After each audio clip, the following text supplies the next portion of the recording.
Fox 5 Amplified with Karla Salinas right now, and we're going to talk about a series of stories that you did. You worked on this for quite some time with Molly McBride, who was a former reporter here at Channel Right. 5, is now at our sister station in Phoenix, so she's still part of the family. In fact, she was just on our air the other day in a story. We see her all the time. We see her all the time. She's Yeah. on TV just as much as she used to be when she lived here. But this is when you were Metro recruit. So obviously everybody that becomes a police officer has to go through this process. It's rigorous sometimes, some more than others, and we'll talk about that too. But how did this all come about? They are obviously wanting to get the story out there that they're looking for recruits, always are needing more police officers when people are retiring. But how did it come about that we're like going to put you through the actual academy? You know what is at first I didn't realize that they were actually going to put us through the academy ourselves, and we were going to become the recruits, if you will. Because at first it really was just, come out to the academy. You're going to see what these recruits go to, or go through rather.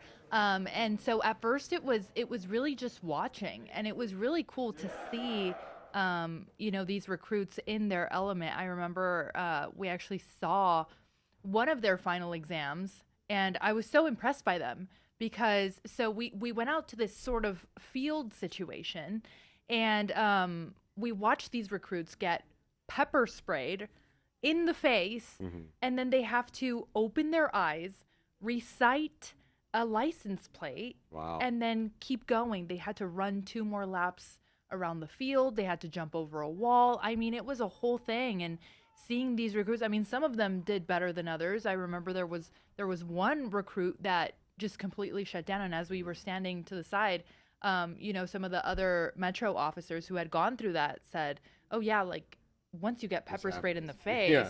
you kind of shut down, and it's really an intense feeling." And so it was really cool to see. But never did I think, "Oh, I'm about to do these things too." I mean, we didn't get pepper sprayed, I will say. Yeah. So wait, when they brought you into this process to see this happening, Mm-hmm. that was one of your first stories that you were doing. At that point, you didn't know that you were going to go through the academy. It was more of like maybe it came up on their end at that time or something. So we knew at the very end of the first day. They sort of said, "Also, we have a surprise for you guys. We have a gift." Yay, we're going to Yay. spray you with pepper spray. Yeah. And they gave us like these really big sort of bags that every single recruit needs. And so we actually got to take these bags home. And so imagine me walking into the newsroom the I next remember you day bringing it here to the newsroom. Yeah. with this huge Yeah. bag. Weighed as much as you did. Right. It was humongous. And I took it back home, and it sat there, just looking at me every single day until the time came to be a recruit. But, all of this was because Metro really wants people out there to see what it's really like, when they train to become a police officer. And so it's part of their sort of recruitment for Yeah. recruits, if you will. So you went through the, like accelerated version of this, Right. and you weren't there all the time. But so then you go back to do the story about going through the academy. And I will take people a little bit behind the scenes too of how this worked, because I know that you guys were working on and shooting these stories while you were doing other stuff as well. But they were kind of, a lot of people think we shoot a story, it airs that day, and a lot of times that is what happens. Right. But in this particular case, you guys were shooting little bits and pieces because you were doing this at night after your regular shift, early in the morning before your shift. So what parts of the academy did they take you through? Okay, so once we got to the academy, we actually went at, I want to say it was like 4 or 5 in the morning, something ridiculous. I mean, the sun was not out, I will say. It was not out yet. And so there we are with our big bags. And you're right, it didn't air that day because there's just so much. I mean, it's hours and hours of footage. We spent the whole day there. Yeah. So really, you guys only get to see a couple of minutes. But no, yeah, we got there bright and early in the morning, and I remember the officers, I mean, they treated us like recruits on that day.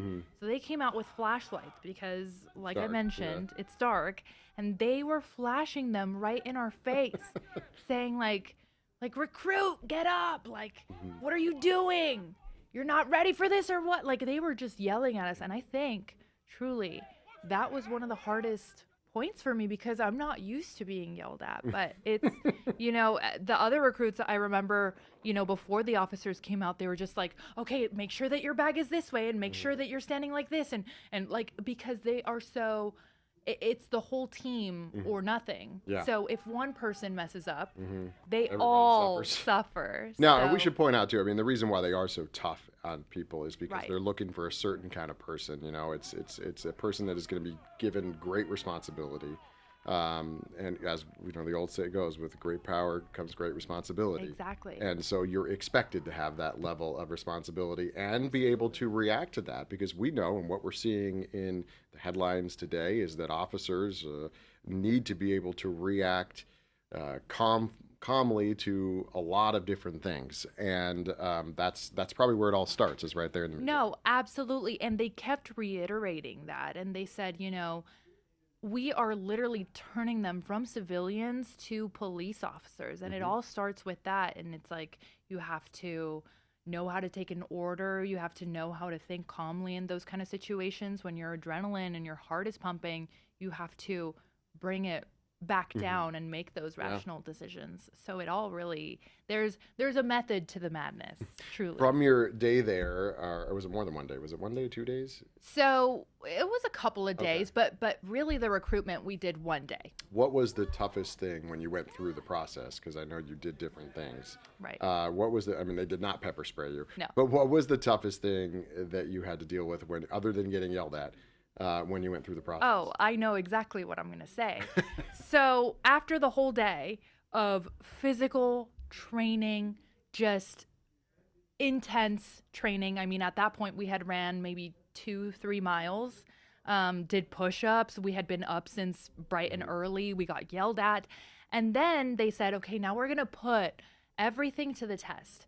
And so they gave us these helmets, right? And so they said, okay, now you're going to experience what it's like going out on a real call. But first, we're going to get your heart pumping, because usually when officers get to a call, their heart is pumping. Yeah.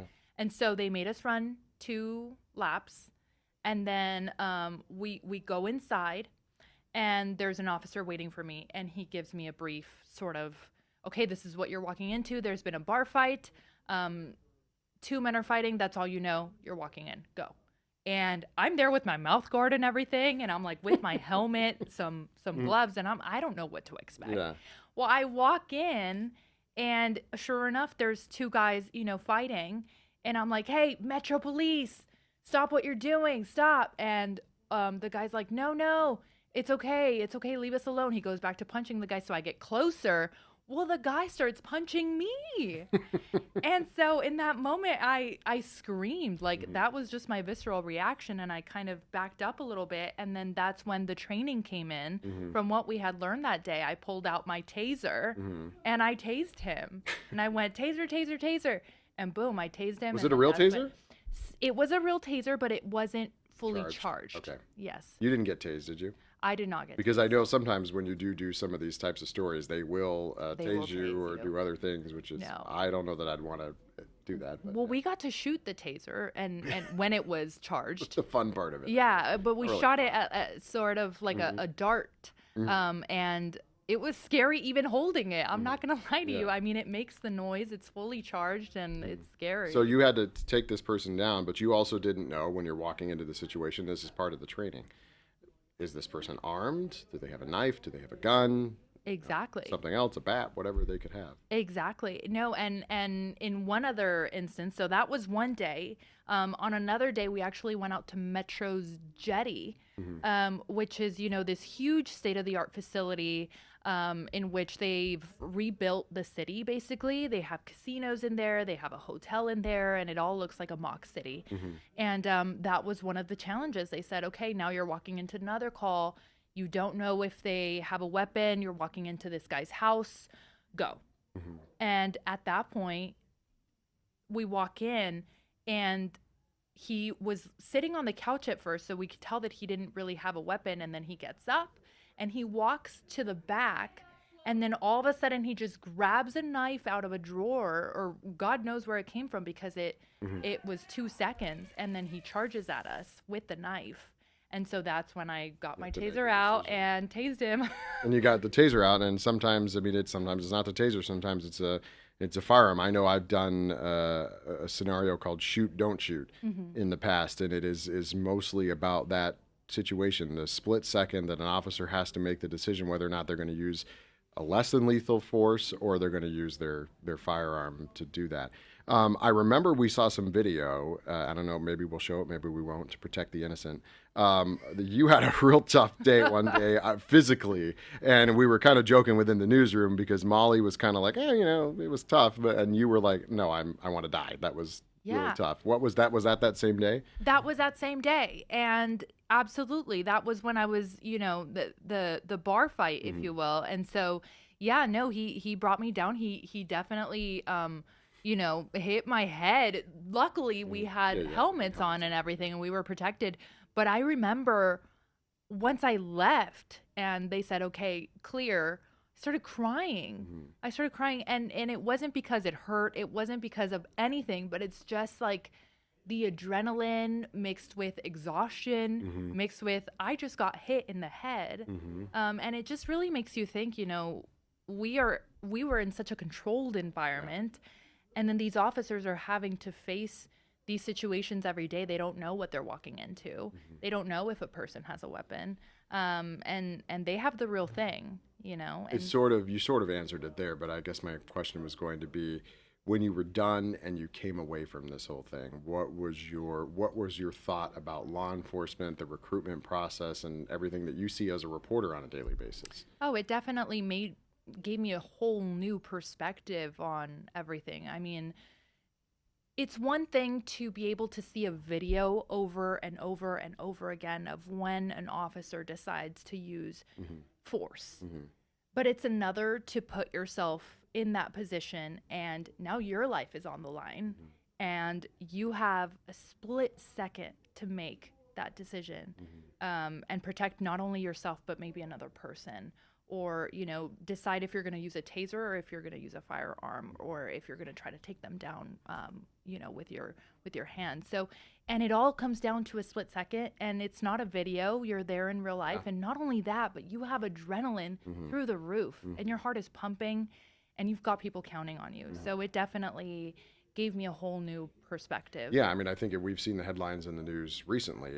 We see it almost every day. At some point of the country, there's something like this happens, and people are always, uh, hindsight, armchair quarterbacking what happened and trying to make decisions on what they're seeing on a video. But when you're physically living that situation, you have to make a split second decision. Doesn't mean every decision is going to be right, but it Hard. means that you are trained, at least in theory, trained to make the right decision when you get into that position. So I think ultimately it probably was a recruitment tool for Metro to say, hey, we do need officers, but also I think this was a way for reporters, the media, to understand Right. when you're writing that next story, think about what these people are going through, and to balance everything out when you're doing that. So I know Metro was looking for recruits. They also, besides putting you guys through it, that was right around the time they were rolling out the Cybertrucks.